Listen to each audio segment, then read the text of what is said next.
Paranormal Karen, she's so spooky. Paranormal Karen, funny too.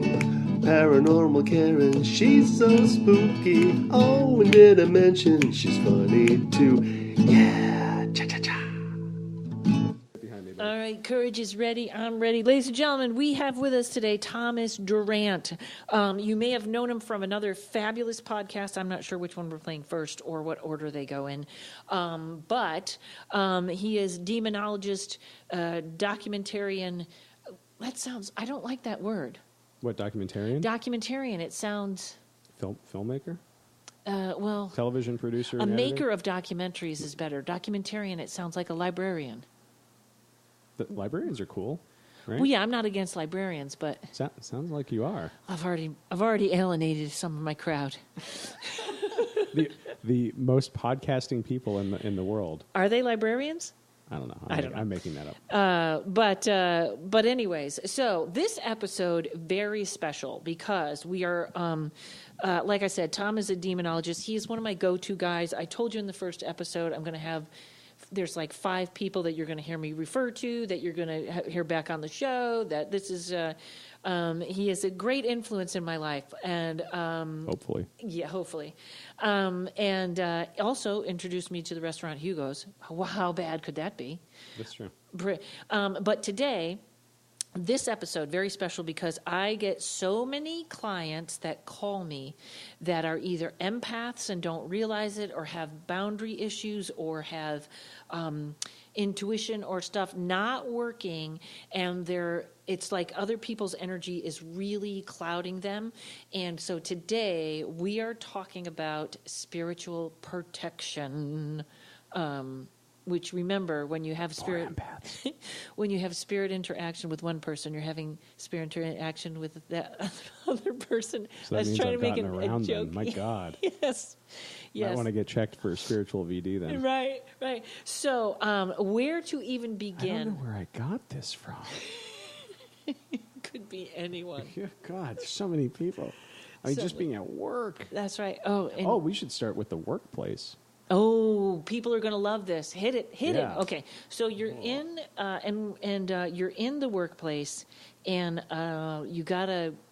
Let's start with boss, because boss would be the energy that's already intimidating. Yes. So, say you're in your cubicle or office or whatever various place you're doing your business without a demon handy. Or a demonologist handy. And say boss comes in. Boss is in very depressed mood. Maybe it's depressed boss today. Depressed boss comes in. Oh, no one's making numbers. No one's making widgets fast enough. No one's doing X, Y, Z. Oh, then my life is a wreck outside of here. Well, you're getting... the coffee machine's busted. Coffee machine's busted. And all we have is this crappy Keurig decaf. Like, who likes decaf in the morning? So boss is dumping all over you. Imagine that in visual imagery as you will. So boss is dumping all this icky on you. Well, I'm guessing most of you have noticed that after boss leaves, your mood has changed to icky, whether you like it or not. Even if you're trying not to listen to boss dump icky all over you and you're just shaking your head, yeah, or smiling occasionally so they feel like you're listening and you're not. Because in your head, you're going through your grocery list and things you have to do afterwards. And things that'll make you happy when you get out of this. Right, like how much alcohol you're going to have to consume to forget about your boss today. None of this is from personal experience, by the way. I have no idea. This is just all hypothetical scenario. So anyway, you feel that ick and it sticks with you. Well, and later in the day, you're still feeling the ick and now you're more tired and you're like exhausted and you're like, why am I exhausted? I slept 10 hours last night. What the hell is going on? And well, it's because you've picked up... Basically, you've had an interaction with an energy vampire, whether they know it or not. Maybe you're empathic. Even if you're not empathic, this happens. So the energy vampires come, dumped on you all their negativity, tried to suck some of the life out of you, literally and figuratively, whether they realize it or not. And then they went about their merry day, and you got stuck with the baggage. So I always like to tell people there's a lot of things you can do to try to clear that stagnant negative energy from you while you're even at work. And you won't get caught burning sage.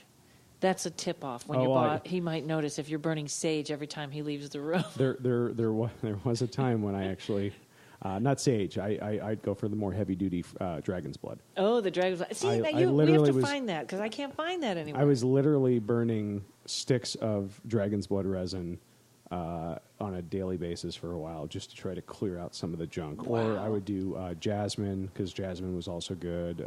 But then people in the office like to complain. Not just the boss. So people would be like, with I'm asthma. getting a headache from your incense. And then it's like, okay, well, I want to do a candle. So then you try to bring in a lavender candle because that helps. Oh, no. But of course, then somebody from facilities comes by and says, you can't have candles. You're going to burn this place down. It's like, we're not that lucky. So then I went to just bring in oils and just putting on some of the essential oils. So that's, and actually one of the guys I work with upstairs now, again, this is not all personal experience, but this one gentleman who I work with now, who I like a lot, he's a good guy. He started bringing oils into work for various other things. But the oils he was bringing in for physical ailments and for things also work on spiritual and emotional vibrations as well. So it was interesting to see him bringing this stuff in now when we're in a very stressful situation at the day job. And he's able to kind of keep moving along with that. And I was like, oh, that's a good reminder. So, yeah, having essential oils. And when you say he puts them on, where does he put them on? Are we talking about chakras, He wrists? puts the It doesn't lotion matter. on the skin, or else he gets the hose again. What was that? Silence of the Lambs. He puts the Oh. lotion on the skin.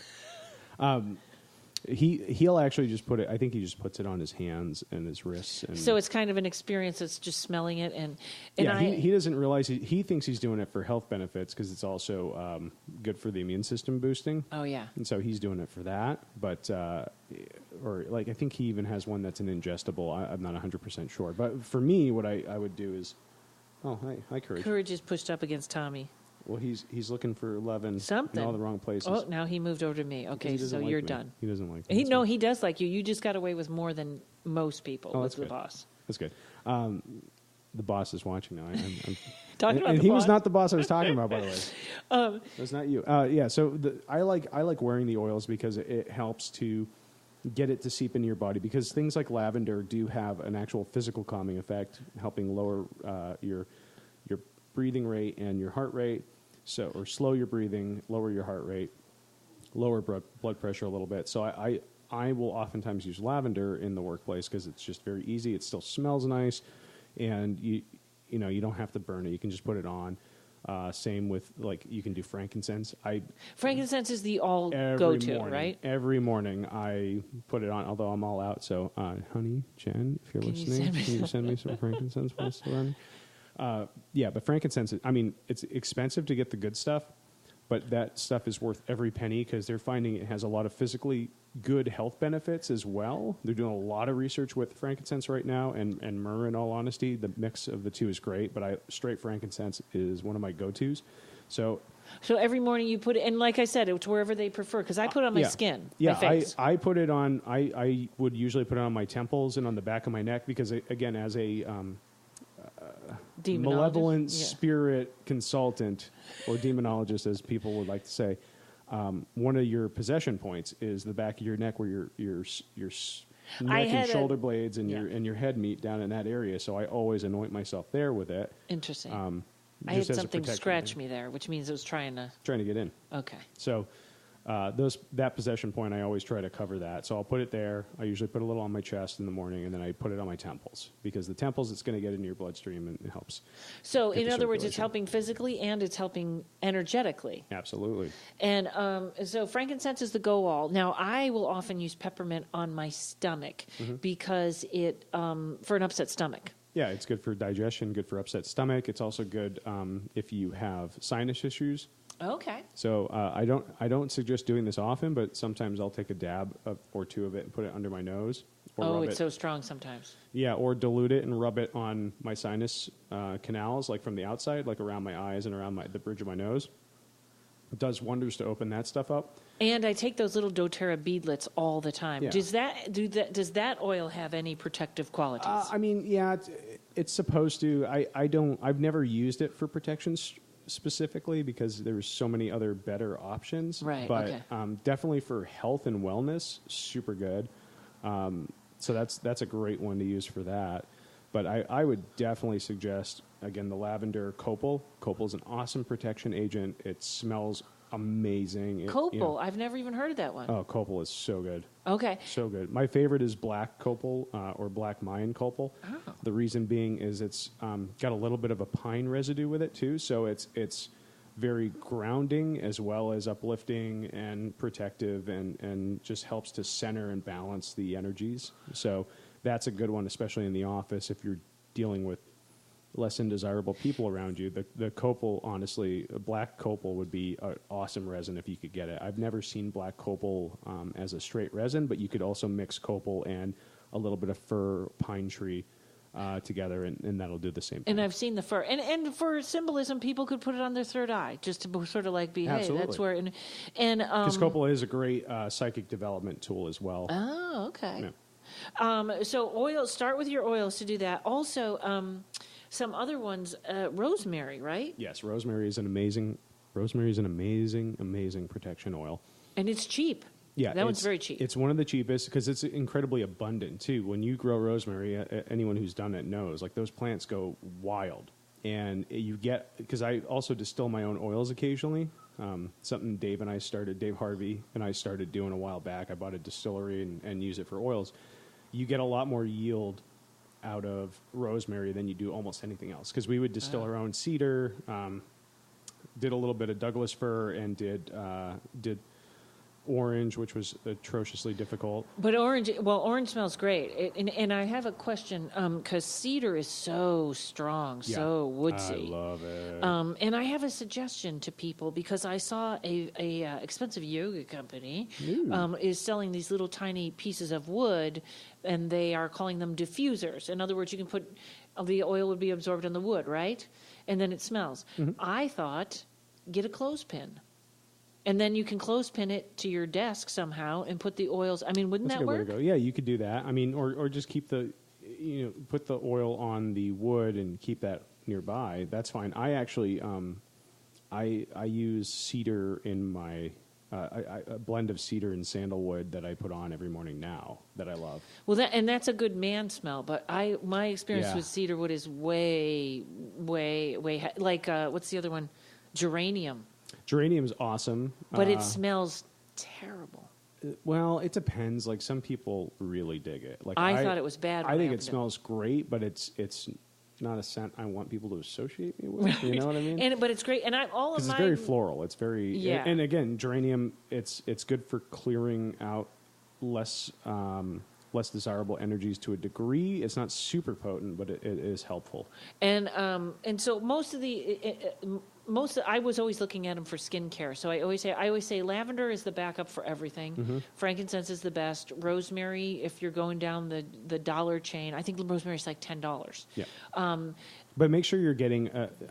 I will say this: don't get the synthetics. Like, you can get $10 rosemary, but you want a therapeutic grade or even food grade, because that's going to be more of the actual oil and less of the cutters. And then sometimes those companies use a synthetic smell as opposed to the real. And it doesn't do anything, because you're not getting any of the benefits of the plant that way.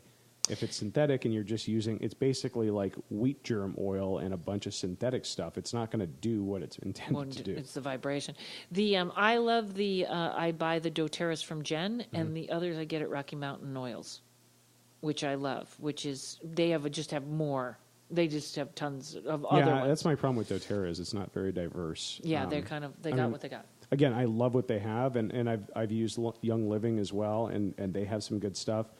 I just like a variety. So somebody gave me another brand now. So people, I think it's always been around, but it's getting familiar, and the prices are going to get competitive. And I'll say the best lavender I've ever used was from a place in Oregon that I went to with Jen. We actually visited the lavender farm. It's called Lavender Lake Farms. Wow. And we were there at their facility while they were growing and harvesting, and was some of my favorite oil that I've ever used. And they had a really good cedar as well that wasn't, it was all natural cedar, but it wasn't super like overly pungent and looking for offensive. A sponsor, Lavender Lake Farms.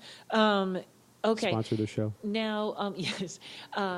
The lemons and oranges, also very inexpensive. Somebody once told me, I believe it was Dave, Vanilla, it is attracts, like it attracts Well, stuff. I find citruses and vanilla and even to a degree cocoa scents and oils to make it easier for manifestation from other beings. Like, for sure, every case we've had where somebody was putting on like an all-natural citrus candle or all-natural vanilla candle, it made the activity way worse. Really? So just out of practice, we've seen this happen over and over again where it definitely feeds the energies as opposed to helping to ground them out or negate them. So if we are ghost hunting, is that a good idea to light a vanilla, or it's kind of... Yeah, you can. Okay. Yeah. There's nothing wrong with doing that if you're looking for activity, but when you're dealing with a family who's scared to death, Right. You You want to push that away. yeah, that's the opposite effect. You want. Yeah. I know you're terrified, but hey, did you get an EMF meter like I... Yeah. Right. How about you investigate for me? I'm just going to sit Yeah. back here and enjoy. Yeah. So oil's always a good one, and went through the list. And now you're Oh, and just... dragon's blood oil. And dragon's blood. That's really hard to get. Where do you get that? I forget where I got the last bit from. I actually was going to a place in Fresno called the Brass Unicorn. I know, it's a terrible name. I'm sorry. Yeah, I don't know. Kind of plug for them, I guess, though. They had Could a be dragon's blood oil that they did. My problem with it is it was kind of half synthetic, half real, so I wasn't a huge fan of it, but it was the only one I found.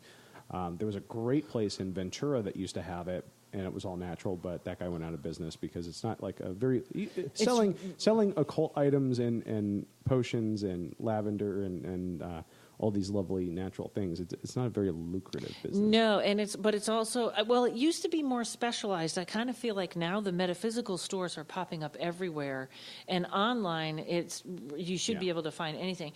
But if anybody out there knows of a good dragon's blood, All natural dragon's blood, let us know. and we'll try to get them to sponsor the show. Yeah, and we had, and then well, I'm going to go back to the incense for a second, because people are always talking about, on my other podcast, Karen and Kira Can Read, we were trying to help Kira get rid of something in her house. And I know you're not really familiar with the details of this case, but the thing was, they were talking about, well, let's start black light. When you use a black light, that gets rid of, I'll let you explain that. What we found in our cases was by putting because we early on in sort of the revolution with UV photography and ghost hunting, we were working with some people that were very they're basically on the ground level of that, because one gentleman was on a TV show for a while, and so he had the money and the ability to get these items, and so he was getting a lot of interesting photographs with UV. And so my thought was, well, it's funny, as a kid, when I was dealing with some of the haunting phenomenon at our house, I just all of a sudden at some point fell in love with black lights and just put them up on all walls. Like, it's not just one wall. I had a black light on every wall in that room. And that was the most quiet my life was in terms of paranormal activity ever. Wow. And so I kind of put two and two together. It's like, okay, if we're able to see these and they're true UV lights, then maybe there's something to it. And that may also be why it's harder for things to manifest, that are malevolent to some degree, depending on time of day. I mean, it's not always You mean the case, because but UV is a higher vibration? because there's more UV energy going on, and for whatever reason, how it works with them. And that we've had success on multiple cases, and Dave can attest to this. Like, when Dave and I were consulting with people, we'd have them throw it up, and generally within about a 4-foot span of the light, no activity. If it was a true UV light, if it was just one of those fake painted black lights, then yeah, stuff would keep happening. But if they got a true UV black light, it would cut down on the amount of activity happening in the room. Now, maybe that's attributed to the personal will of the individual thinking it's working, placebo effect to a degree, or not. I can't 100% I don't know. tell you, 4 feet is kind of an interesting placebo effect. Yeah, I mean, it's like stuff would happen on the outskirts of about a 4-foot perimeter, but it was never in. And you the said space the with them. families sometimes that were harassed at night could get sleep. Mm-hmm. Yeah. Yeah, I think that, and I'm going to put a little warning out there though for people. Kira's husband put a big no on that because little children's eyes. Yeah, well, I mean, you don't want to look directly at the light. but you can still put a shade up. Right. You know, so you can't Yeah. see it directly. And you don't. But I think if you tell a little kid, don't look at that, the kid's going to look. So whatever, use your discretion in that. And then, so I love that. I just find that fascinating, the science behind that. Not too bad you can't have a black light in your office at work and it'll keep the bosses away, but it doesn't quite work like that. Exactly. Now, number 2 with her is I wanted to try great earth magnets. Mm-hmm. Magnets, is that just leaving that just is messing up their ability to manifest through a vibration, correct? Or a pull? That's my understanding, because again, if for some reason we've noticed, paranormal investigating from the beginning, like people would use compasses and it would affect the magnetic fields around the compass. And so you'd get spinning compasses or stopped compasses or wrong compasses based on, some of the activity happening. So Dr. Lloyd Auerbach, who's a paranormal researcher, he's one of the pioneers in the field, if you ask me. We were talking to him, or I was talking to him a while back, and he had mentioned that, in cases where it was residual haunts, he would use rare earth magnets. Just residuals, not. That was what he was using them for. But he's also he does a much more generally scientifically based investigation. Maybe I'm inaccurate in that, but it appears that way from our discussions and from what I've read about him and his books. So I think he was just trying it out in certain cases. We've used it for residual as well as intelligent spirit, and found that there has been some luck with having that. So if it's disrupting a field that is somehow aligned with the manifestation power of these entities, and then Right. And now I'm going to put in another flag, because this is why we had so much trouble with hers. If little kids get magnets in their system, they're almost poisoned immediately. Like it's horrible. Yeah, you have to be careful. Yeah. And so then I burn incense in here every day. Mm-hmm. I burn either a frankincense and myrrh or a lavender. Mm-hmm. And she didn't want to, so we had her diffusing lavender. Mm-hmm. And then she also went to I think it was a shaman that was Indian that gave her a song that said, he said, this is like skunk to the whatever comes in here. And I know in here, if I was ever nervous, I'd play Gregorian chants. I just let them play and play and play, even when I'm not here. Yep. But she didn't keep up with any of it consistently. Right, so that's the key. Yeah, you have to reduce the foothold first. So it takes a lot of time and dedication to reduce the foothold before you can actually then do less involved maintenance. Right, like Dave said, the burning the incense here every day is sort of just putting layer upon layer of sort of... especially with incense, because with incense what it does is you're actually literally coating your ceiling and walls with the material. Right. That's why I tend to burn resins more, because the charcoal ignites the stuff, it becomes a very thick smoke, and that coats everything. So I'll go through and coat and coat and coat and coat an area with the soot. And it's not great if you have white walls or a white ceiling, but I'd much rather be in a safe space that I know is a safe space. And it also smells great. Like, people used to think I smelled like incense, which is kind of cool. And you know what, too? It doesn't, I don't know that I'm in the valley. Soot is a problem anyway. Yeah, it's car soot. Yeah, it doesn't matter. It's not that. Okay, so now crystals. They're in work, or we're going to do crystals and then energetic things they can do for themselves. So if you're generally empathic, or you find that you're getting icked on and you can't shake it, if the oils aren't for you, then definitely stones and crystals, minerals are all great. So my favorite, especially for people that are empathic, is hematite. Mm-hmm. And black tourmaline. Or black kyanite's also great too. So those three, and I know it's like, oh, those are gothy colors. and it's true. Like they're the darker stones, colors, but that's because they're meant to ground out stuff. They're meant to absorb and sort of like channel stuff out. So the way black kyanite was described to me, because if you look at it, it's this jagged rock. It almost looks like a futuristic arrowhead. And someone described its ability to me as it's like sweeping you off with a broom, a really like thick iron brushed broom, which I know doesn't sound comfortable, but when it's just your aura, your energy field. Yeah, well, some people might pay good money for that.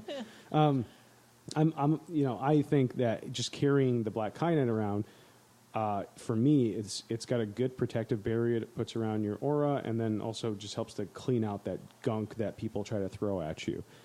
Black tourmaline does the same thing. Black tourmaline, though, instead of cleaning you off, it's just meant to help ground you, keep you centered and balanced, because it's a very linear-looking crystal. Anyone who looks at tourmalines, it's got a lot of just crystalline lines, almost like threads, strands that go parallel with each other, and so it's got a really cool ability to just keep you centered and balanced in times that are kind of difficult to stay balanced, because that's what it's designed for. And then hematite. I'll always say hematite's the greatest. It's known as. Is that the one that's magnetic? Not always. It's not always magnetic. It looks metal. It looks like it's a little piece of steel or something. And then if you break it open, it's actually got red inside, which I think is from the iron pigment. Actually, a lot of old school painters would crush hematite and use it as a paint pigment. But for our purposes, I love it because it just, when you hold it and you keep it with you, it really helps to reflect negativity, to keep that stuff from sticking to you in the first place. And people who wear hematite jewelry, the jewelry will just break off at certain points because it's just absorbed too much junk. And so then you're like, okay, well, that one's done. I got to get a new one. And it's fairly affordable, so it's pretty easy to. Yeah, hematite beads. You can buy your own hematite beads. As we talk about it absorbing too much, can you cleanse these ones? You throw can. them in salt. You can. I mean, sometimes you'll put them next to other stones to clean them off. So full moon, like citrine. I'll put citrine next to some of my other stones to clean them off because citrine is very powerful in that sense. But yeah, I mean, citrine's also good to carry around because if you're getting bossed around and you don't like it, it helps for self-empowerment and giving you a sense of standing your ground, which I'm a little outspoken for people who don't know me. I'm very opinionated, which isn't always great, but generally the nice thing is it lets people know where they stand with me. Right. And it also means I don't get walked all over as much as I used to. So there's a certain amount of that has strength and power that I think people, especially here in Los Angeles, really can benefit from because it's very easy to get walked all over here. Yeah, and it's a yellow, right? Citrine's a yellow. It's a yellow stone. Okay, so we got almost looks like a tooth with a yellow top.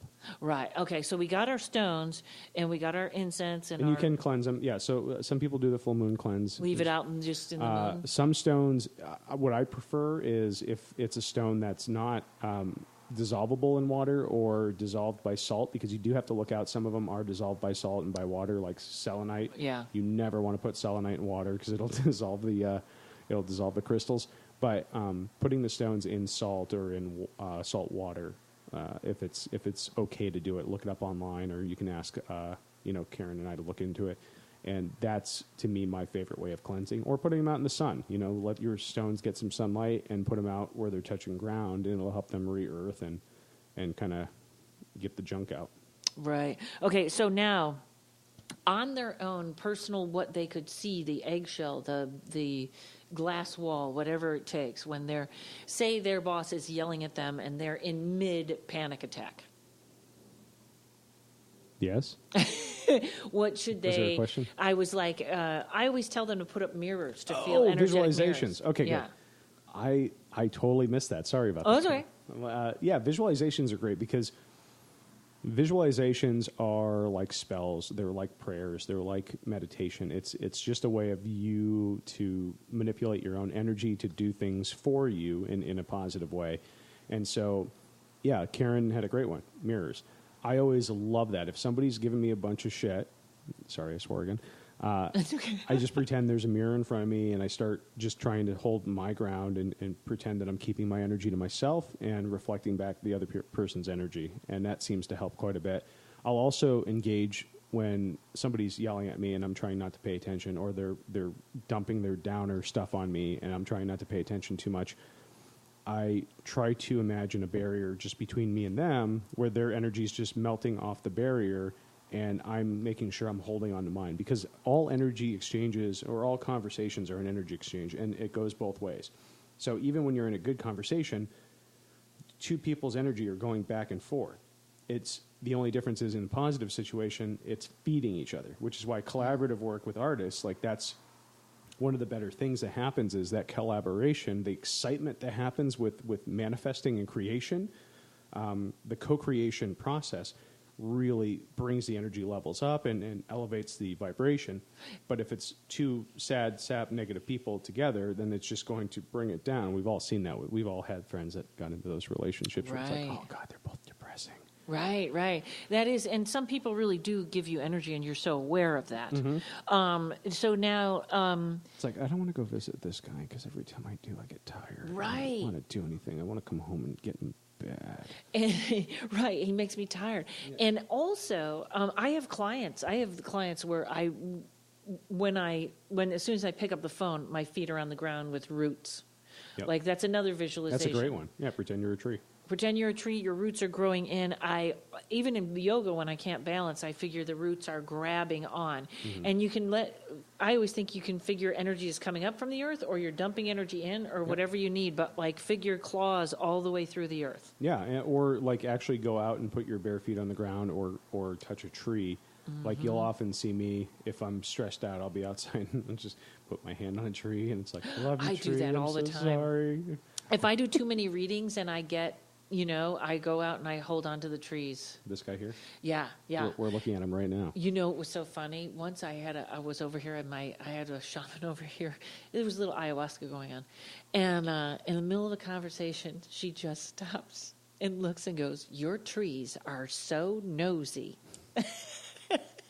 She goes, if I was on ayahuasca, I'd probably say the same thing. They're in here trying to see what I thought that was the funniest way. So now whenever I don't want to talk to anyone, I just stop the conversation and go, "These trees are so nosy.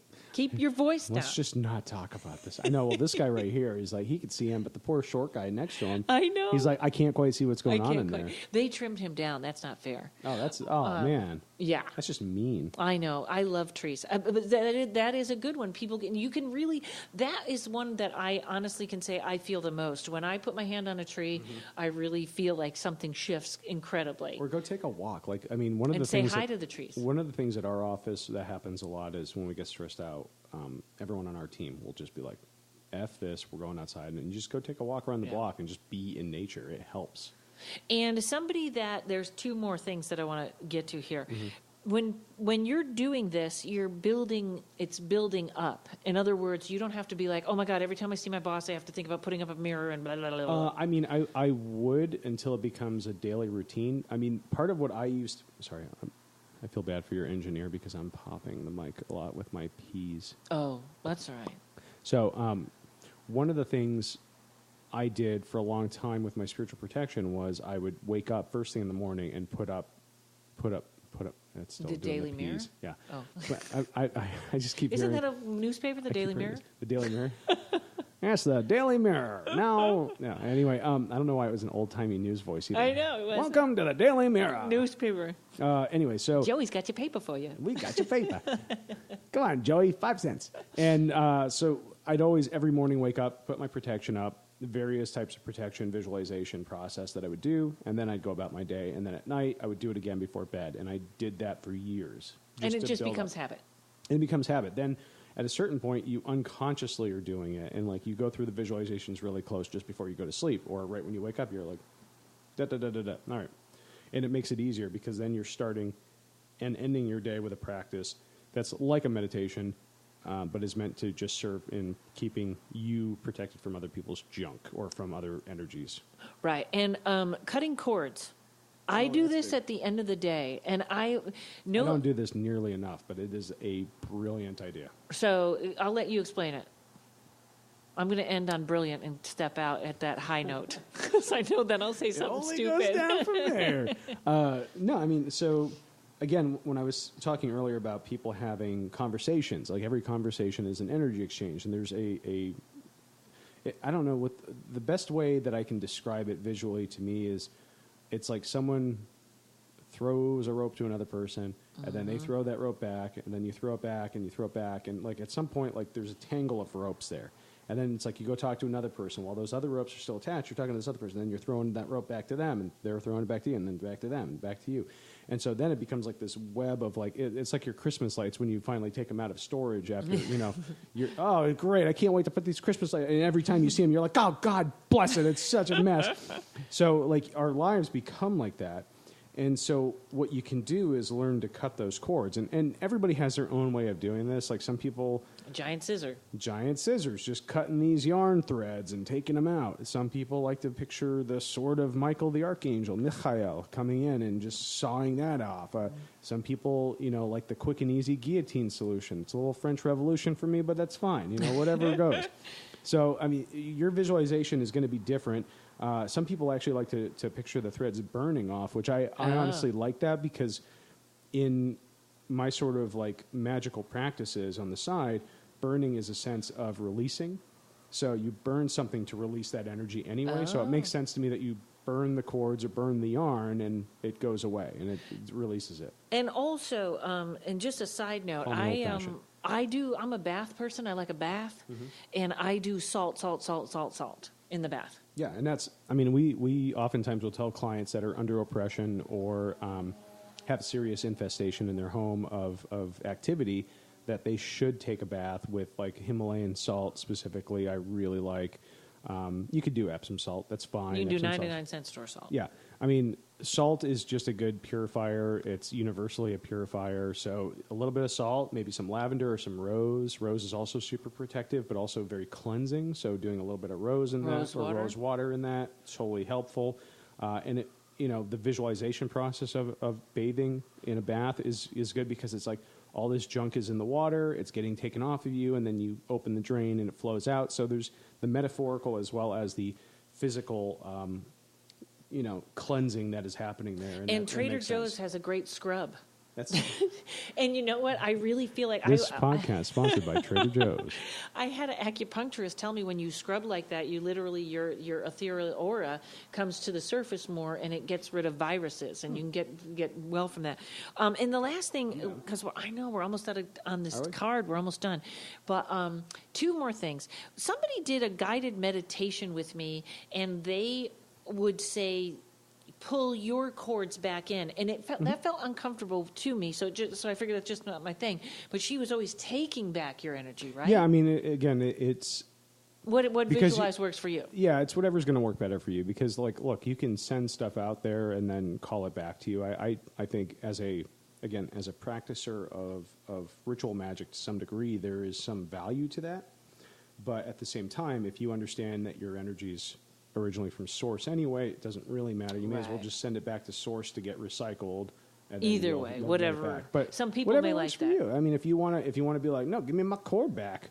Yeah, you know, it's mine. It is. Maybe it's the frame of mind that we do it in, or maybe that's a meditation technique that I just, you know, everything's not for everybody, but I like cutting it and letting it go. I mean, if it makes sense where you have a toxic relationship with the person, specifically a person that it's like, oh, I want my power back, then yes. Like if you're out of a bad relationship and you still have the cords attached and you want to sever those ties, then I can see why pulling the cords back or retaining your energy is like getting your getting your groove back, so to speak. But I just think like letting stuff go, because we burden ourselves with so much on a day-to-day basis anyway. Why add to that burden with your intention of like, no, that's mine, I want it back, when it's like, if we're all in this together, it really doesn't matter. Or if someone, if you want someone to not be around you or something like that, it's probably good. Sigil. I love sigils. Sigils are symbols, correct? Symbols or even writing.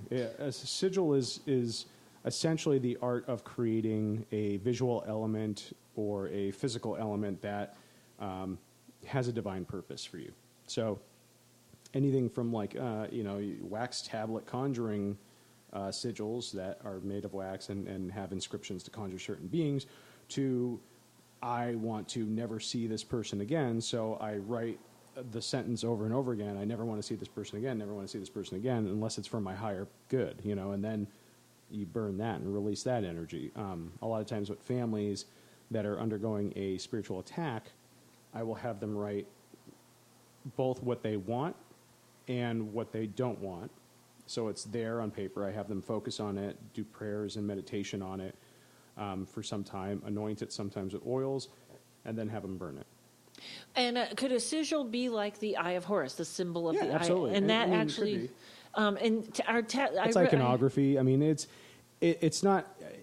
I wouldn't necessarily say that that's a sigil, because a sigil specifically has a more definitive purpose than like a statuary or religious iconography. So an artist could make their own sigil and what it means to them. That's what I used to do. I mean, I would build great. my own sigils based on different situations, and I'd turn them into artwork. So like,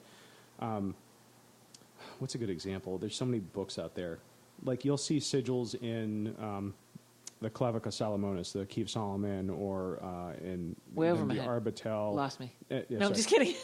These are magical texts, or fairly few hundred years old magical texts, or I don't know, books of spells. I don't know what you want to call them. Anyway, where they specifically have designed symbols for different things, and it's partially is taking the words of these elements that they're trying to incorporate and turning them into pictographs, so it's more of an image versus like a bunch of writing. So I was told that it's a warning about tattoos, that tattoos are a sigil. And that they transfer. Well, this was. Could be. I'll tell you this was later where I heard this, but they were also saying that it sort of was. It's such an impression on your body that it's an impression through time, which they were always like, "Be careful of your tattoos." Which mine says, I have a tattoo. It started out as a Post-it note that said to Archangel Michael, that said, "Michael, send help, Karen," and then it got covered with Japanese blossoms, and now it's very pretty, but it still has that message. And I thought, well, that's not a terrible sigil. Yeah. Michael, send help. Karen. I get it. Love Karen. A little note. Yeah, I mean, I don't put tattoos on because, again, I do think like any intention we put behind something carries weight and it stays with us. So, drunkenly putting the name of your current significant other on you and then having to laser that off later is sort of rough go. I don't know. A tattoo lasts longer than a marriage usually. Oh. So, I don't have one. So what? But all right, that's great. Any other quick energy tips? But I think most people. Oh, I know. And we have both. Witch's Shield. Yeah. A book by Christopher Penchek. Okay. It's spelled Penchek, but yeah. I love his books. That and Spirit Allies were the first two you told me about, which I love. And I hope someday he will be on this podcast because he's fabulous. He is my favorite Wiccan. Isn't he? He's my favorite I know. Wiccan. He's so well read, balanced and smart, and about the good, and ego's out of it. Yep. And if you live in Salem, please tell him that we're gushing about him on a podcast. Salem, Oregon, or Salem? He's Mass? in Salem, Mass. Oh, surprise, huh? Yeah. I think he has a church out there. I was watching a bunch of YouTube with him. Yeah, considering there's no real witch burnings that happen there. It's it's they more sort of took it over. It's pot like their smoking. Vegas. It's more joint burning. Yeah, which again, I used to go every Halloween to Salem, Mass for the Halloween festivities, and it was an awesome party. Let me tell you. Yeah, they know. I could live there too. It's beautiful. Yeah, Salem's really beautiful. I went to Lizzie Borden's house and stuff. Yeah, I've been there. Oh, so fun. Oh, so much more for us to do, Tom. All right, folks. I hope that helped you out. You people that are having I said that like it was bad. You folks that are having trouble with empath stuff or feeling your energy zapped, you can always send me a question or something at paranormalkaren@gmail.com, and I'll talk to Tommy and Jen, and so hopefully get you an answer, or read it on air anonymously if you don't want to be on there, because I think other people have I want people to send me stuff that I can read without names. Unless you want to be famous, we'll put your Twitter handle out. But thank you, Tom. Hashtag too cool. Hashtag too cool. Hashtag Paranormal Karen. Thanks, everybody. That is our podcast. Please, Karen Rontowski or paranormalkaren.com. You can connect to Tarot Card of the Day. You can follow my YouTube comedy thing, Paranormal Karen. Please subscribe and rate this podcast, even if you didn't like it. If you leave me a rating, that really helps out. And then I will send you a good cord of energy for that. And I know the trees are always listening, too. The trees are always nosy. Thanks to producer Mike. Joe Palin, take us out. Thanks, everybody. Have a great week.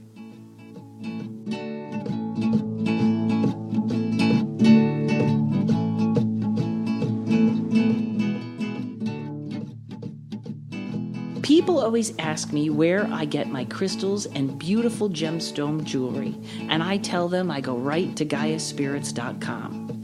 Gaia Spirits Gift Shop has everything from crystals to singing bowls, and they also offer readings, Reiki, gift certificates, and home blessing services that fit everyone's budget. My friend Robin Celine has years of experience with crystals, so if you're not sure what you're looking for, she is always right there to help. They even have crystal packages to help with house cleansings and getting rid of some of those pesky ghosts. I get so many compliments on my black tourmaline necklace Robin suggested for grounding, and so far I haven't floated away yet. As a special gift for my listeners, use coupon code ParanormalKaren and receive 10% off your first purchase. Again, use coupon code ParanormalKaren, all one word. GaiaSpirits.com, where I go for all my crystal and gemstone needs.